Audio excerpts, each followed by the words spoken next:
Imperfect action is going to take you way further than another book, another podcast episode, another course, another deep phone call with your best friend, because deep down, you already know what you want to do. You've been thinking about this dream, sometimes quietly, sometimes out loud, for months, maybe even years. And I need you to understand this. If something has been placed on your heart, it is there for a reason. That goal, that dream, that desire, if you're not taking action towards it, it doesn't just disappear. It will not leave you alone until you honor it. And the longer you ignore it, the louder it becomes in your mind. Hey friend, if you're new here, my name is Lynn, and on this channel we talk about personal finances and personal development. So if you enjoy content like that, definitely subscribe and join the party.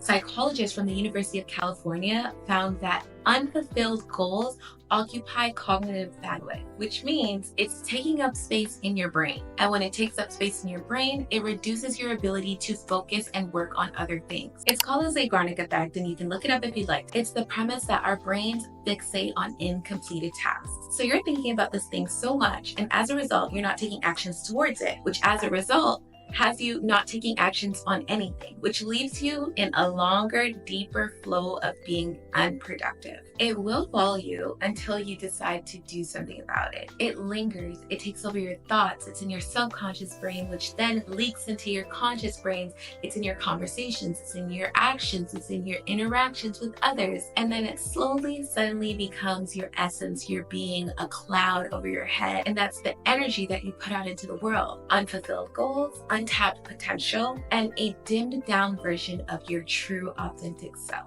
You're depriving yourself of a version of you that could exist but just doesn't. And when I talk about fulfilling your desires, I'm not talking about, the surface level stuff, maybe dyeing your hair, changing up the furniture in your house. No, I'm talking about that deep down soul stuff. I'm talking about the goal that you just thought of when you started watching this video. And I know that starting over or starting from scratch can be so scary, but not starting at all is even worse than it being scary. It is suffocating. But hear me when I say that your commitment to the future has to be stronger than your attachment to the past. Now, let's say that again for the people in the back that didn't hear me. Your commitment to your future has to be far deeper than your attachment to the past. The past is gone. You cannot edit it. It cannot be redone. There's nothing you can do about the past. But what you can do is take those lessons and allow it to fuel you. Allow it to launch you into your future self, the more fulfilled, happy, loving, brighter, fuller version of yourself. Starting is scary, but staying stuck is suffocating. There is something so beautiful about being delusionally optimistic. Glass is always half full, never half empty. Because the reality is you have a 100% success rate. As of right now, you have survived every piece of garbage thrown your way, every circumstance that you thought you wouldn't survive. You're still standing, you're still here, you're still full of so much love, hope, and aspirations. I need you to be delusionally optimistic. Everything's gonna work in your favor. When you learn how to train your brain, there is no such thing as, is that gonna work for me? It's more so how. How are you gonna make that work for you? Because there's nothing in this world that you cannot achieve. There's always the solution. And if you're not working on the solution, you just don't want it bad enough. Or do you? One of my favorite quotes ever is, you already have everything you need in order to achieve anything you want. And I'm pretty sure I made that quote up. I made it up because I've never heard it anywhere else. It's just my favorite quote that I'm always saying. You already have everything you need in order to achieve anything you want. You don't need another degree. You don't need a co-founder. You don't need more money. You don't need to be skinnier to start. You don't need a sign. You are the sign. The fact that that desire has been placed on your heart is the sign enough. If any of you guys watch Girlfriends, that is my favorite show ever.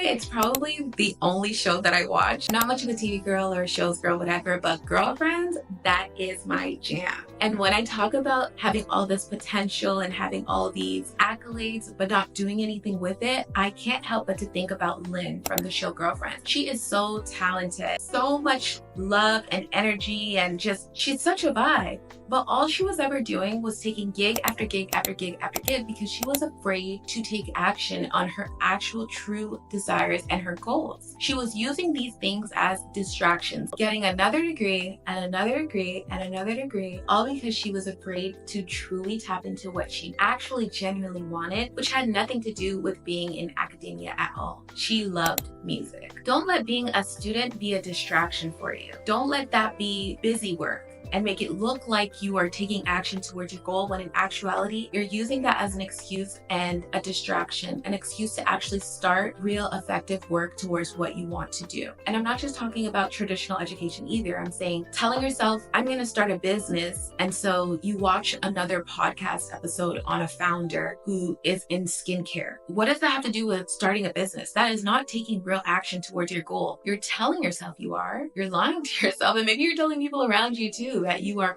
working on your business, when in actuality, you're not doing effective work towards the goal. Do not be a Lynn, not me Lynn, Lynn from Girlfriends. Don't be a Lynn from Girlfriend. Be a doer, be an action taker. To be honest, I am no Lynn, okay? I am more of a Tony, if I do say so myself, okay? You know what? I can actually relate to all four of the girls in different ways. I can even relate to Monica a little bit, you know what I mean? Because one thing about it, I ain't saying she a gold digger, but she ain't messing with no. Anyways, I'm going to give you 5 steps that you can take following this video that is actually going to help you to move towards your goals and build higher self-esteem, higher confidence, help you to vibrate differently in the world, help you to vibrate higher, brighter, lighter into this world, because you deserve it. If it wasn't for your past self, you wouldn't have the wisdom that you have, the heart that you have, the compassion that you have, the goals and dreams and aspirations that you have right now. All of that is a combination of what your past selves had to go through and what your past selves witnessed in order for you to be this amazing, strong version of self today. So be compassionate towards her, accept her and love her, but also leave her in the past, because she's gone. She doesn't exist anymore. Show compassion to the version of you that didn't start sooner, because she was doing the best with what she got. Okay?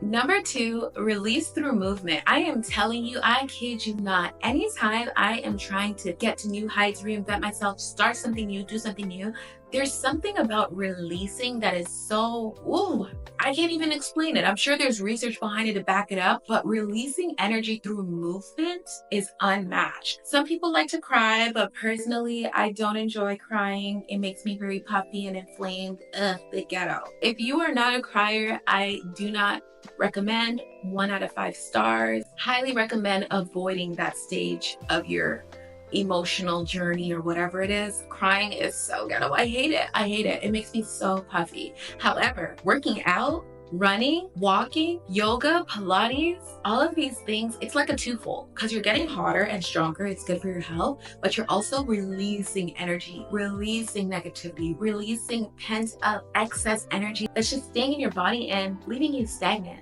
Get rid of that energy. Go run, go walk. Go take a Pilates class, go take a yoga class, go sweat, okay? That's gonna help you to get into momentum, because an object in motion remains in motion. And we're about to be in real time motion, okay? We're about to have some things rolling. So to get the ball going, go outside or to your gym or to your living room, whatever you can have access to, just start sweating. Do what you gotta do. Shake it out, journal and cry, go swimming, whatever you gotta do. Get your body in line with your mind and what's about to start happening, because big things are coming, babe. Big things are coming. You can't just say, I'm gonna start a clothing business by the end of the year and leave it at that. No.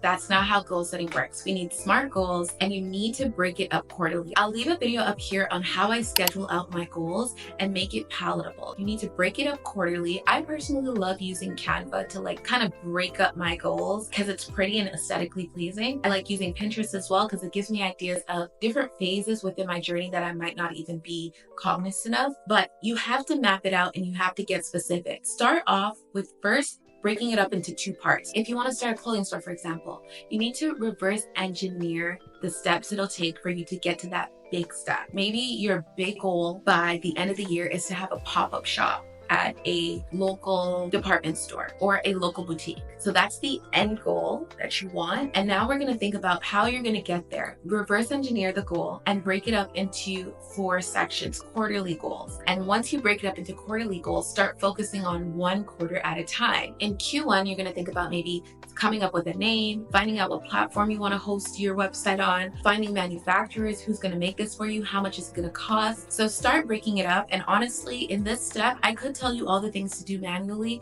but it's 2025, babe. Use ChatGPT to break up your goals into palatable action steps for each quarter. Once you have each quarter, do each month. And once you have each month, do each week. Now, once you've got all that figured out, that brings us into step 4, which is to map it out. Now, this step is crucial. If things are not mapped out, they do not get done, babe. They don't get done. How do I know this? Because I've seen it myself. This is something I can't get past. I'll leave a video up here on how I use my Google Calendar, and I make it aesthetically pleasing so that I actually utilize it. Because if things are not mapped out, they don't get done for me. That's just the way it is. But sometimes when things are mapped out, if it's not pretty or I'm not looking at it every day, it still doesn't get done because I'm not referencing it constantly. So that's why I love to use my Google Maps because it's attached, not Google Maps, child. That's why I love to use my Google Calendars because it is attached to my Gmail, which I utilize every single day. I also get push notifications on my phone from my Google Calendar. So if it's not mapped in my Google Calendars, I might still do it, but there's a large possibility that I will forget, it won't get done, and I'll just push it off to the next day and the next day and the next day until it really doesn't get done at all. Take that major goal off of your to-do list and put it into your calendar. But first, use ChatGPT, then schedule and map it out weekly in your calendar. Like I said, I'll leave the video up here. I'll also leave it in my description bar on how I utilize my Google Calendar to schedule out my weeks. Another reason why this is so important is if you are someone who believes in masculine and feminine energy, this is the best thing you can possibly do for your weeks because it allows you to remain in your feminine energy. That you might be thinking, what does scheduling your week have to do with you being feminine? There is nothing more feminine than being able to relax, stay soft, and just follow the plan that's been thought out meticulously by someone else for you. Okay? And yes, that someone else is a previous version of you, but who better to map out your days than you, yourself, who was made in the image of God himself? I don't know who else I would trust to map out my days so meticulously the way that I do. So for 1 day a week, you sit there and you map out your days very vigorously so that for the rest of the week, you can just be soft and follow the plan that's already been set out for you. Now, someone might say, well, that's not about being feminine. It's about being stress-free. I personally think being feminine is being stress-free. That's my opinion, okay? It's making heavy things feel light. Life sometimes can be heavy, but feminine energy just makes everything feel light. It feels so light. Like I said earlier, an object in motion remains in motion. So once you start, it's only a matter of time until you get the ball rolling. Things are exciting, things are interesting, and you're just so fixated on making your dreams and desires a reality. So that is it for today's video. I hope you take these steps into consideration next time you are thinking about procrastinating on your goals. Imperfect action is better than no action at all. Give yourself grace to start the thing and then work on perfecting it as you grow, as you get better in your craft, as you gain more knowledge, as you get more confident. It will grow into something so beautiful, just like you are, both inside and out. I love you so much. I love you to the moon and back. Be true to you. Mwah. Bye.